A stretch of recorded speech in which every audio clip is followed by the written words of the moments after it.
여러분, 하나님은 어떻게 생기셨을까요? 유치한 질문 같지만 한번 생각해 보세요. 하나님에게 눈이 있습니까? 손이 있습니까? 강한 팔이 있습니까?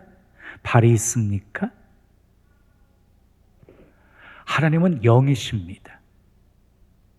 그래서 육신의 눈으로 볼 수가 없습니다. 그럼에도 불구하고 성경은 하나님의 모습에 대해서 사람으로 표현하고 있습니다. 예를 들어서 하나님의 눈, 하나님의 귀, 하나님의 발등상, 하나님의 강한 손과 편팔, 하나님의 눈, 하나님의 얼굴, 그리고 오늘 본문에서는요 8절에서 하나님의 선한 손이라고 표현을 했습니다. 하나님은 영이신데 왜 성경에 하나님에 대해서 그렇게 사람으로 표현하고 계실까요? 하나님은 어떤 분이신지, 그리고 하나님은 어떤 일을 하시는 분이신지 아주 쉽게 이해시키시려고 그렇게 하신 것입니다. 그것을 일반적인 용어로 의인화라고 하지요. 그리고 신학적으로는요 신인동형 동성론이라고 부릅니다. 오늘 읽은 느헤미야서는 이스라엘의 역사를 기록하고 있는 역사서입니다. 북이스라엘 백성들이 하나님 앞에서 우상 숭배 죄악을 범하자 하나님이 진노하셔서 BC 721년에 아수르에 망하게 하시고 남유다는 BC 587년에 바벨론에 망하게 하십니다. 자, 예루살렘은 완전히 다 파괴되어 버렸어요. 성전도 무너져 버렸어요. 성전에 있던 기명과 보물들 다 빼앗겼어요. 백성들은 수많은 사람들이 포로로 잡혀가게 되었어요. 바벨론 포로 생활 70년 기간을 하나님이 정해 놓으시고 때가 되어지자 메대 바사를 통해서 바벨론을 정복하게 하세요. 바사의 왕이었던 고레스 마음을 감동시키셔서 이스라엘 백성들을 이 조국으로 예루살렘으로 귀환시키도록 명령을 내리게 하십니다. 그래서 스룹바벨 중심으로 1차 귀환이 이루어지고 에스라를 중심으로 2차 귀환이 이루어지고 그리고 느헤미야를 중심으로 3차 귀환이 이루어지게 되어져요. 자, 1차 귀환 때 스룹바벨은 무너진 성전을 재건합니다. 성전을 재건합니다. 그리고 2차 때 에스라는요 황폐해진 예루살렘과 타락한 유대 백성들을 보면서 개혁을 단행해요. 개혁을. 그래서 이방 민족과 혼인을 금하고 그리고 우상을 다 타파해버리고 백성들을 한자리에 모아 대각성 부흥성회를 엽니다. 그리고 예루살렘 성전 건축을 완공하고 성벽을 재건하기 위해서 힘을 씁니다. 공사가 빠른 속도로 진행이 되었습니다. 이것을 보고 주변 민족들이 바싹 긴장을 하게 되어집니다. 그 중에서도 사마리아 사람들이 제일 싫어했어요. 그래서요 성벽 재건하는 일을 방해합니다. 뇌물을 주어서 막기도 합니다. 그리고 심지어는 고발까지 하게 되어집니다. 그래서요 아닥사스다 왕이 결국에는 예루살렘 성벽 재건을 중단하라고 하는 그런 명령을 내리게 되어져요. 그래서 기초공사가 진행되어지다가 결국 중단되어서 다리오 왕 2년까지 멈춰 있게 되어집니다. 그때 느헤미야가 이 조국에 대한 슬픈 소식을 듣게 되어져요. 울면서 금식하며 기도합니다. 울면서 기도해요. 마침내 하나님의 손이 도와주셨어요. 느헤미야는 아닥사스다 왕의 술 맡은 관원이었거든요. 왕의 허락을 받게 되어지고 예루살렘으로 와서 무너진 성벽을 52일 만에 재건하게 되어집니다. 그러니까 느헤미야는 이 이스라엘 역사 속에 아주 영원히 빛날 위대한 일을 한 것입니다. 그가 어떻게 이런 위대한 일을 할 수 있었습니까? 느헤미야는 이렇게 고백합니다. 8절 말씀 함께 읽어요. 시작. 내 하나님의 선한 손이 나를 도우심으로 왕이 허락하고, 그랬어요. 다 같이 따라하세요. 내 하나님의 선한 손이 나를 도우심으로, 내가 잘나서 내가 위대해서 그렇게 되어진 것이 아니라 하나님의 선한 손이 도우셔서 그렇게 할 수 있었다라고 지금 느헤미야는 고백하고 있는 거예요. 하나님의 선한 손이 도와주셔서 왕이 허락하셨다라고 고백하고 있는 거예요. 여러분, 하나님의 선한 손은 오늘도 우리와 함께 하십니다. 믿으시면 크게 아멘. 그러면 하나님의 손은 어떤 사람과 함께 하실까요? 첫째 따라하겠어요. 비전을 품고 기도하는 사람과 함께 하십니다. 자, 느헤미야 1장 6절 말씀을 우리 함께 읽어요. 시작. 이제 종이 주의 종들인 이스라엘 자손을 위하여 주야로 기도하오며 우리 이스라엘 자손이 주께 범죄한 죄들을 자복하오니 주는 귀를 기울이시며 눈을 여시사 종의 기도를 들으시옵소서. 느헤미야는 기도하는 사람이었어요. 조국에 대한 슬픈 소식을 듣고 울고만 있지 않았어요. 금식하면서 기도했어요. 하나님의 긍휼을 구하고 있어요. 자신의 죄와 조상들의 죄까지 다 사해 주시기를 기도하고 있어요. 주야로 기도하고 있어요. 절망 중에서 희망을 바라오며 기도하고 있어요. 무너진 예루살렘 성벽 재건에 대한 그런 비전을 품고 기도하고 있어요.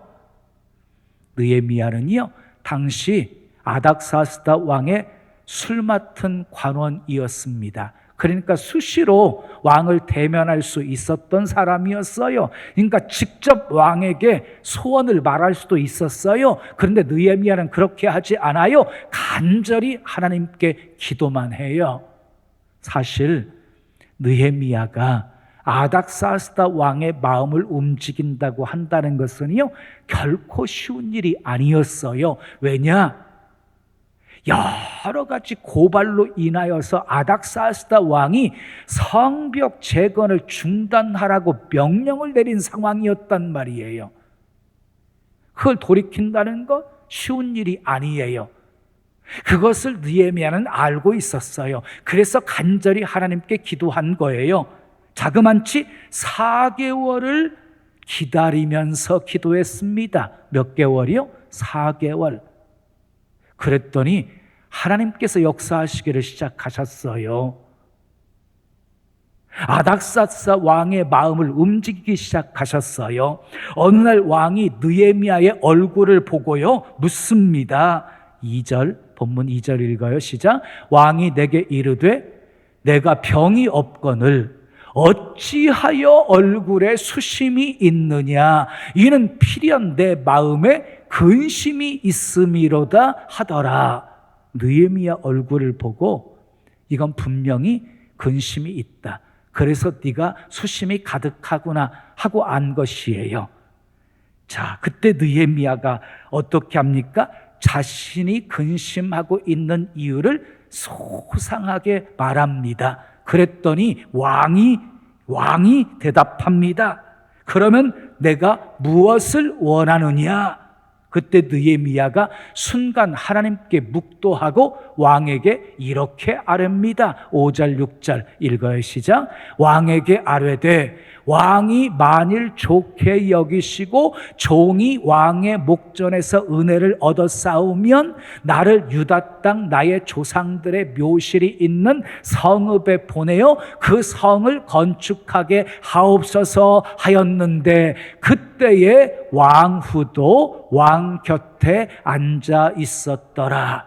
여기서 우리가 주목해야 될 말씀이 있어요. 지금 왕과 느헤미야 사이에 끼어 있는 사람이 있지요. 누가 끼어 있어요? 왕후가. 6절에 그때의 왕후도 왕 곁에 앉아 있었더라. 성경이 왕후가 왕 곁에 앉아 있었다는 것을 꼭 기록하면서 강조하고 있는 이유가 무엇일까요? 왕후가 어떤 역할을 하고 있는지 성경은 밝히고 있지는 않지만 분명히 이 왕후가 결과로 볼 때 느헤미야 편을 들어준 것이라고 생각할 수 있습니다.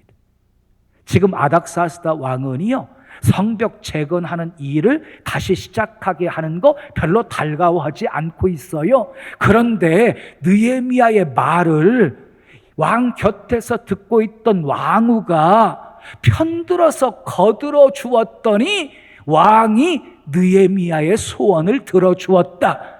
충분히 이렇게 추론할 수가 있는 것이지요. 하나님은 응답하실 때요, 아주 오묘하게 타이밍을 맞추십니다.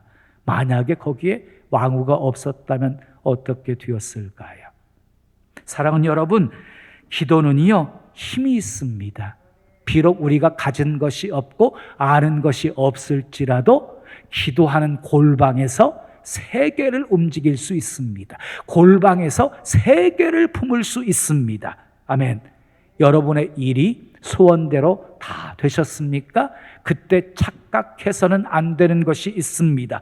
내가 잘나서 그렇게 되어진 것이 아니라 하나님의 선한 손이 도와주셨기 때문에 그렇게 잘 되어진 것입니다. 그렇습니다. 하나님의 선한 손이 도와주시면 우리는 못할 것이 없습니다. 아멘.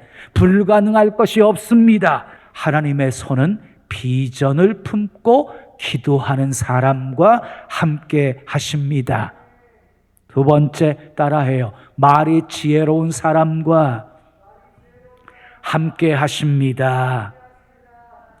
아닥사스다 왕에게 어찌하여 내 얼굴에 수심이 있느냐, 이렇게 질문을 받았을 때 이 느헤미야는요, 정신이 번쩍 들었어요. 그리고 크게 두려워했다고 말씀하고 있습니다. 왜 두려워했습니까? 왕 앞에서 표정을 어둡게 하면 왕의 기분 따라서 죽을 수도 있었기 때문이에요. 그래서 크게 두려워하면서 이 느헤미야가 조심스럽게 말합니다. 본문 3절 읽으세요. 시작. 왕께 대답하되 왕은 만세수를 하옵소서. 내 조상들의 묘실이 있는 성읍이 이제까지 황폐하고 성문이 불탔사오니 내가 어찌 얼굴에 수심이 없사오리까 하니. 그랬어요. 이 구절을 보면 느헤미야가 참 지혜롭게 말하고 있는 것을 보게 되어집니다. 왕에게 먼저 왕은 만세수를 하옵소서, 왕의 평안과 축복을 빌어주고 있습니다. 여러분, 이 세상에 높여주어서 싫어할 사람은 없어요. 너무 계산적으로 아부하고 지나치게 아부하는 것은 잘못된 것이지만 누군가를 칭찬하고 높여주는데 인색하지 마십시오. 대개 높여주고 칭찬하기를 잘하는 사람들이 성공합니다. 또한 느헤미야는요, 예루살렘을 내 조상들의 묘실이 있는 성읍이라고 표현했어요. 내 조상들의 묘실이 있는 성읍.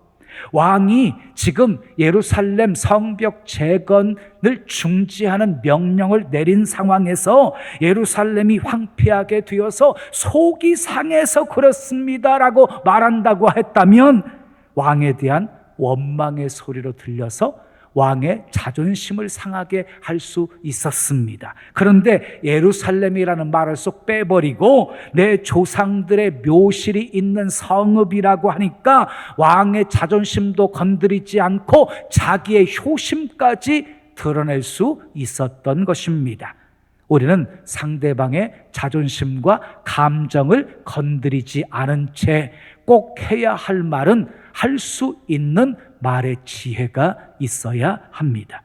말 한마디가 일생을 좌우할 수 있기 때문입니다. 더 나아가서 가정과 교회와 심지어 한 나라의 운명을 좌우할 수 있기 때문입니다.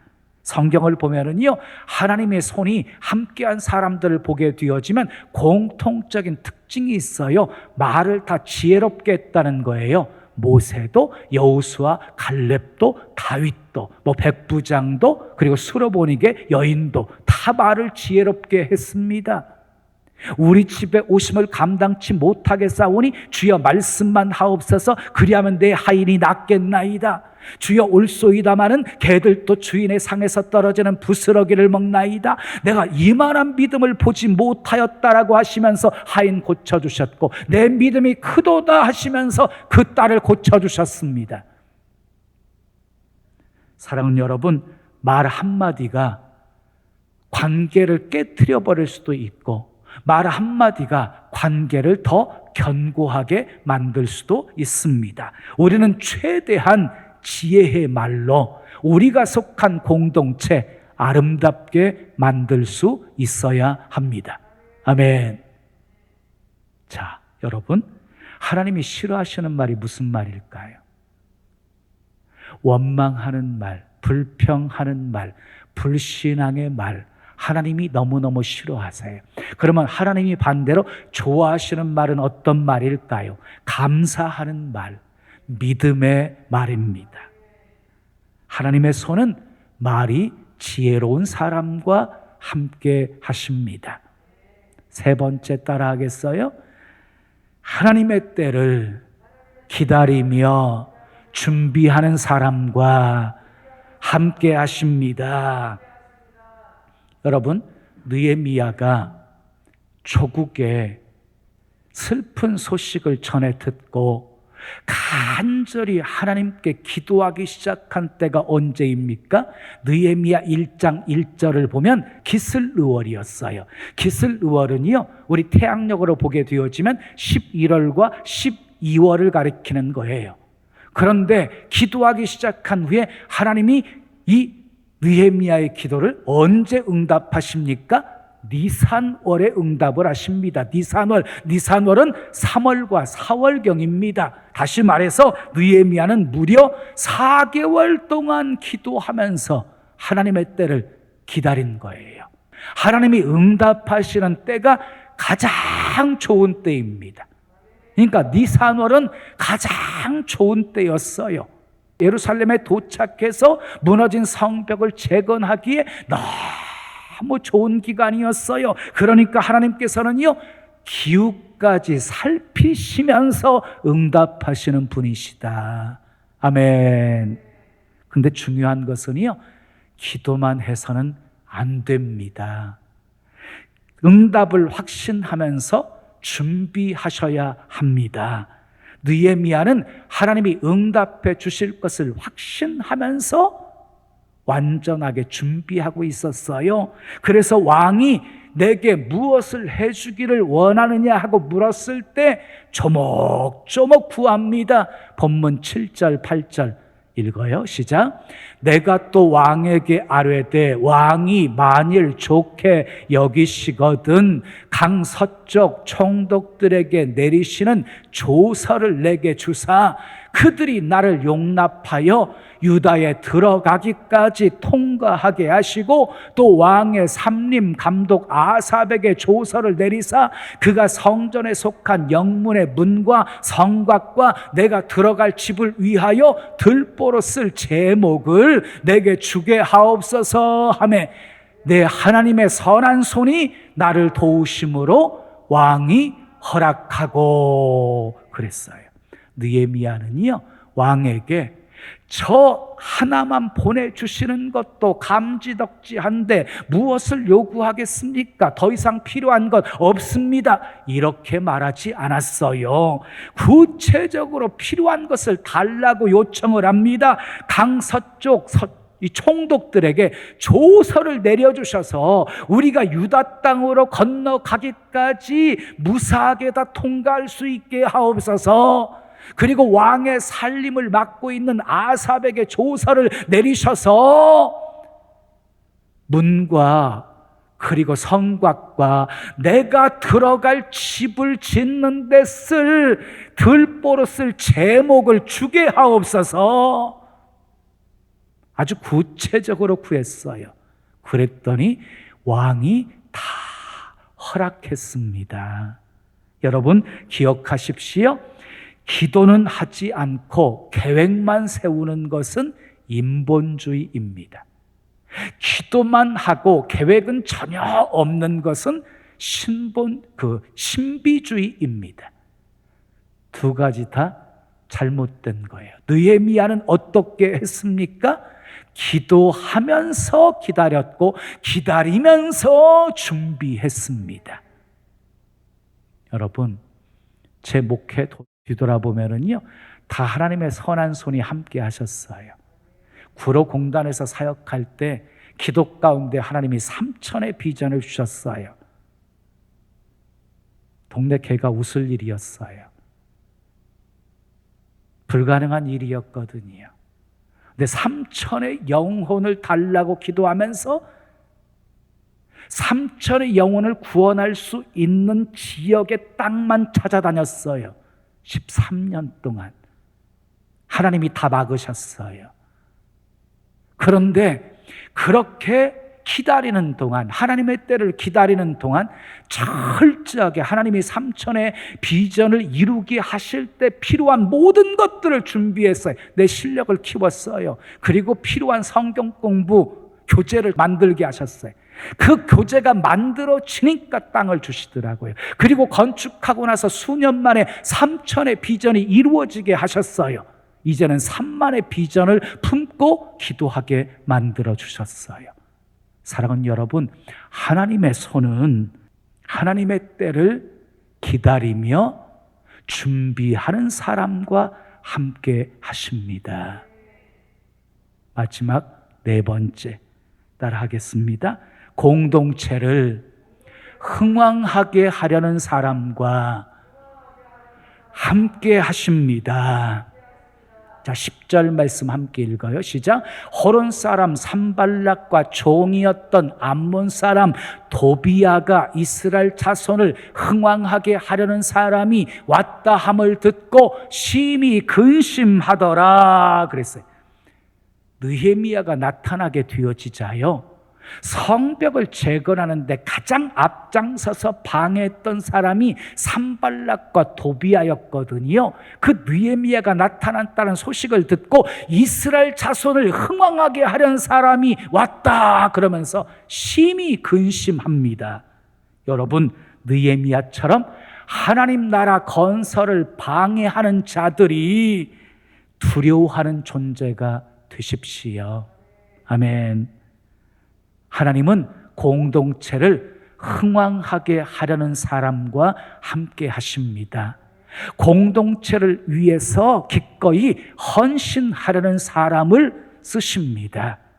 사랑하는 여러분, 하나님의 손은 창조의 손입니다. 인도하시는 손입니다. 도우시는 손입니다. 붙들어 주시는 손입니다. 치료하시는 손입니다. 전능하신 손입니다. 그러므로 하나님의 손이 함께하는 사람이 복 있는 사람인 것입니다. 어떤 사람 하나님의 손이 함께 하십니까? 비전을 품고 기도하는 사람과 함께 하십니다. 말을 지혜롭게 하는 사람과 함께 하십니다. 하나님의 때를 기다리면서 준비하는 사람과 함께 하십니다. 공동체를 흥왕하게 하려는 사람과 함께 하십니다. 느헤미야처럼 하나님의 손이 함께하는 사람이 되셔서, 아멘, 하나님의 도우심으로 하나님의 뜻 이루시고 공동체를 흥왕하게 하는 하나님의 종들 다 되시기를 예수님의 이름으로 축원합니다. 축원합니다.